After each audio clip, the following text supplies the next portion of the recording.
आपका स्वागत है मेरे चैनल मोटिवेशन भारत जल्द ही अमेरिका से 2 से 3 स्क्वाड F-35 खरीद सकता है, जिसमें 36 से 54 फाइटर जेट शामिल होंगे। दूसरी तरफ रूस ने भारत के सामने एडवांस ऑफर रख दिया है अपने A-57 का, जिसमें A-57 का इस्तेमाल करते हुए एमका पर भी काम किया जाएगा और टेक्नोलॉजी भी भारत को शेयर की जाएगी।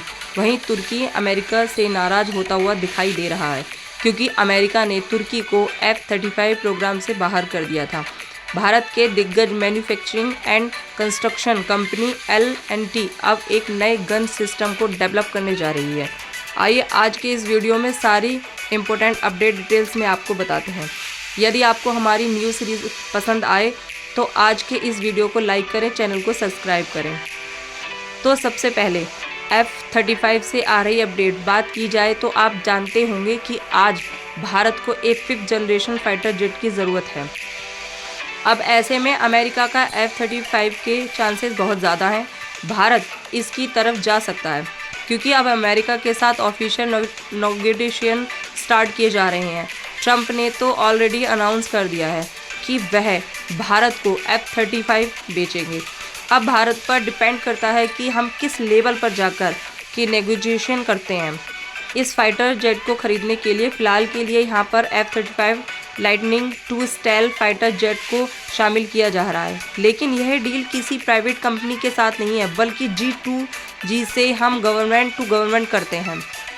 इस तरीके की डील को फाइनल किया जाएगा।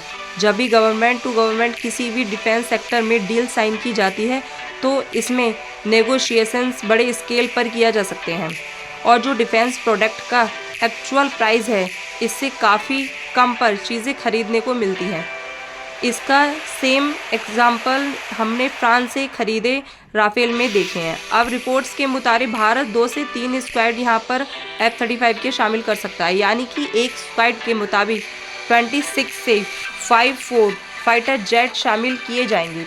लेकिन अगर मान लिया जाए कि भारत ने अमेरिका के साथ F-35 डील को फाइनलाइज कर दिया है, तब ऐसे समय में भारत को कुछ कंडीशंस अमेरिका के ऊपर लागू करनी होगी। पहली चीज़ की डिलीवरी का एक फिक्स टाइम शेड्यूल रखना चाहिए, अदरवाइज़ अमेरिका पर पेनल्टी ठोका चाहिए।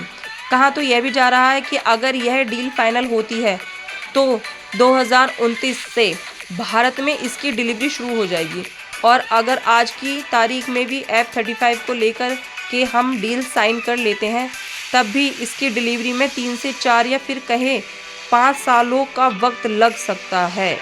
वहीं अदर साइड्स भारत ने एमका प्रोग्राम पर काम शुरू कर दिया है, और उस प्रोग्राम को भी हम सेम टाइम पर रिलीज़ करने की तैयारी में है। इस प्रपोज़ल की और ज़्यादा डिटेल्स आपको बताएं तो F-35 एक बार करके G2G मॉडल पर पालन किया जाएगा, जो कि 2016 में फ्रांस के साथ जो हमने 36 राफेल की डील की है उसी की तरह किया जाएगा, जिसकी कीमत लगभग 8.88 बिलियन यूएस, यानी कि रुपए में बताएं तो 18,000 करोड़ थी।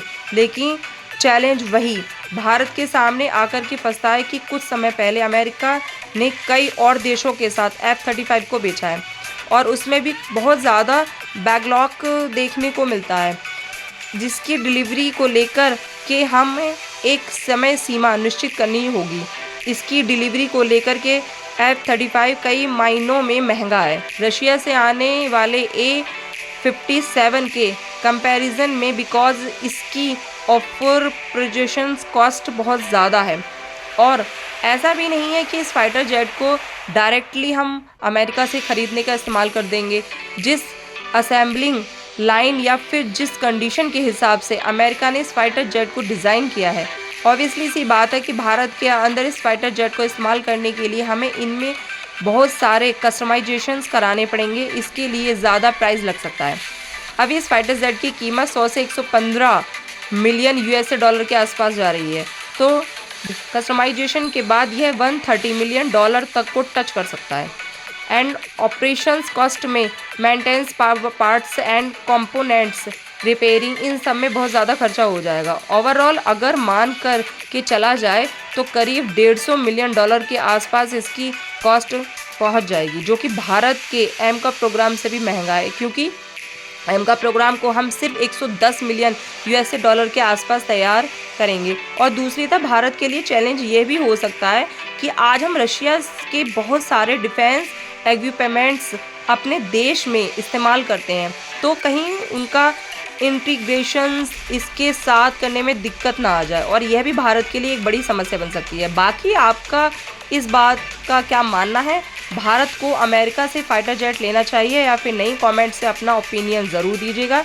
और नेक्स्ट पॉइंट्स अपडेट रशिया के सामने निकल के आ रही है, जहां पर रूस ने अपने फिक्स जनरेशन यानी कि A57E के पेशकश की है भारत के लिए, जिसमें अब एक सबसे बड़ा ऑफ़र भारत को दिया गया। ऑफ़र यह है कि भारत को जो A57 दिया जाएगा, इसकी टेक्नोलॉजी पूरे भारत को शेयर की जाएगी। भारत अपनी एयरफोर्स की नीड के हिसाब से इसे पूरी तरीके से कस्टमाइज़ करा सकता है, और हमारे A57 का इस्तेमाल करते हुए भारत कॉनाइजेशन की यानी अपने एम का प्रोग्राम को भी डेवलप कर सकता है। हमें कोई दिक्कत नहीं है इसकी टेक्नोलॉजी का इस्तेमाल करते हुए। ये ऑफ़र तो भारत के लिए बाकी इतना बड़ा ऑफ़र बना जाता है कि शायद इसके आगे F-35 छोटा पड़ जाए, क्योंकि एक ऐसा देश है जिसमें 5th जनरेशन फाइटर जेट को तैयार किया गया है। बस दिक्कत यही है कि A-57 की बहुत ही कम यूनिट्स बना करके तैयार की गई हैं, और इसके बहुत ज़्यादा फ्लाइंग स्टैक भी सामने नहीं है। लेकिन कंपैरिजन किया जाए तो F-35 से F-35 आज दुनिया के बहुत सारे देश इस्तेमाल करते हैं और सक्सेसफुली इसका संचालन किया जा रहा है। तो ये एक चैलेंज भारत के सामने आ सकता है। F-57 फ्यूचर में जाकर के किसी भी तरीके से ग्लिच या फिर अगर प्रॉब्लम क्रिएट करता है तो वह खर्चा भारत के माध्यम से फूटने वाला है। वहीं इसको बनाने वाली कंपनी यूनाइटेड एयरक्राफ्ट्स कॉर्पोरेशन का ये कहना है कि A-57E को भारत के अंदर आसानी से तैयार किया जा सकता है। हिंदुस्तान एटिक्स लिमिटेड की जो नासिक यूनिट है वहाँ पर सुखोई 30 MKI का प्रोडक्शन किया गया है, और यहीं पर कुछ फैक्ट्रीज़ के अंदर मॉडिफिकेशंस करते हुए हम इसका प्रोडक्शन कर सकते हैं। लेकिन अब जब भारत में सेम प्रपोजल की बात है तो अमेरिका का कहना है कि भारत पास कंडीशन मशीन ही नहीं है, एडवांस असेंबलिंग लाइन नहीं है कि हम F-35 को यहाँ पर तैयार कर पाएँ, और ऊपर से वो फाइनल जेट इतना महंगा भी है कि फ़िलहाल इस समय रूस का सबसे बड़ा ऑफर यही है कि अपने A-57 की टेक्नोलॉजी भारत के साथ शेयर करेंगे।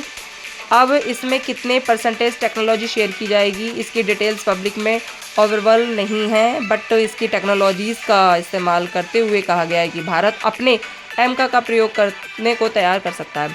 रूस को कोई दिक्कत नहीं है, यानी कि इसकी इंजन टेक्नोलॉजी हो, स्टेल्थ टेक्नोलॉजी हो, या फिर हाई एल्टीट्यूड्स पर जाने की कॉम्पिबिलिटीज़ हो, ये फिर टेक्नोलॉजीज़ हैं जो क्रिटिकल टेक्नोलॉजीज़ हैं, और शायद हम इन्हें अभी पूरी तरीके से तैयार नहीं कर पाए हैं, और तैयार करने में हमें 4 से 5 सालों का वक्त और लगेगा। तो इन टेक्नोलॉजीज़ का इस्तेमाल करते हुए हम अपने एम का प्रोग्राम को तेज़ी से शुरू कर सकते हैं, और जो कि डेफिनेटली भारत के लिए एक अच्छा ऑफर बन सकता है। अगर भारत 2 से 3 स्क्वाड्रन खरीदने की प्लानिंग कर रहा है तो एक 5th जनरेशन फाइटर जेट की तो यहाँ पर अगर 2 स्क्वाड्रन्स और अमेरिका से खरीद रहे हैं तो क्यों ना एक स्क्वाड्रन रशिया के साथ खरीदी जाए। इससे बैलेंस ऑफर पावर भी मेंटेन रहेगी, और आने वाले समय में हम दोनों ताकतवर फाइटर जेट्स को देखने को मिलेंगे। बाकी इस पर आप क्या सोचते हैं कमेंट्स में अपनी राय ज़रूर बताइएगा। नेक्स्ट कमेंट अपडेट टर्की के सामने निकल के आ रही है, जहां पर टर्की ने जियोपॉलिटिक्स एक्सपर्ट के अमेरिका के ऊपर टिप्पणियां करना शुरू कर दिया। यही आलोचना की जा रही है अमेरिका की, और ये आलोचना इसलिए की जा रही है क्योंकि भारत को अमेरिका की तरफ से F-35 की पेशकश की गई, और इसके पीछे कहानी बड़ी इंटरेस्टिंग है।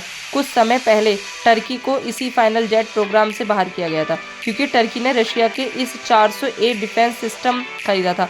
कुछ समय बाद डिटेल सामने निकल के आई तो पता चला कि इसमें S-400 और F-35 आपस में इंटीग्रेटेड नहीं हो पाएंगे।